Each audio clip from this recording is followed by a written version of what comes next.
நாம் தமிழர் பங்கு எதுவும் இல்லைல்ல. நீங்க நீங்க இதுல உங்க நாம் தமிழர் பங்கு என்ன? இதுக்கு முன்னாடியே அவங்க வந்து நீங்க திராவிட கட்சிகளுடைய கோரே இந்தி திணிப்பும் பிஜேபி எதிர்ப்பும் தானே, இந்துத்துவா எதிர்ப்பும் தானே.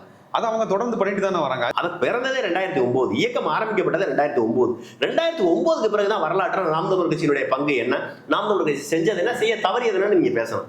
அதற்கு முன்னாடி என்ன செஞ்சீங்கன்னாக்க, எனக்கு வயசு 40 வயசுல எனக்கு தெரிஞ்சு எப்போ வந்துருப்பி மிஞ்சி போனாக்க நான் கல்லூரி பருவங்கள்ல இருந்து அந்த போராட்டங்களுக்கு வரேன். அதுக்கு முன்னாடி என்ன செஞ்சுக்கிறேன் எனக்கு தெரியாதுங்க. பள்ளி பருவத்துல கஞ்சி குடிக்கிறது பெரிய கஷ்டம். நான் உட்கார்ந்த ஒரு அம்பேத்கர் அனாதை விடுதியில படிச்சேன். நான் அன்னைக்கு கஞ்சி குடிக்கிறதே கஷ்டம். அன்னைக்கு தமிழ் தேசிய போராட்டம் எனக்கு தெரியாது. எனக்கு தமிழ் தேசியம் என்ன, தமிழ்னா என்ன, எனக்கு அன்னாடு வகுத்த வகுத்து கழுவுறதுக்கு எனக்கு இருந்துச்சு. அப்படி இருக்க காலகட்டத்தில் நீ அப்ப என்ன செஞ்சா பேச முடியாது. பிறக்கிறதுக்கு முன்னாடி நீ தமிழுக்கு என்ன செஞ்சா போன ஜென்ம ஞாபகம் இருந்தா நான் இதுக்கு எவ்வளவு கஷ்டப்படுறேன். அதெல்லாம் இல்ல.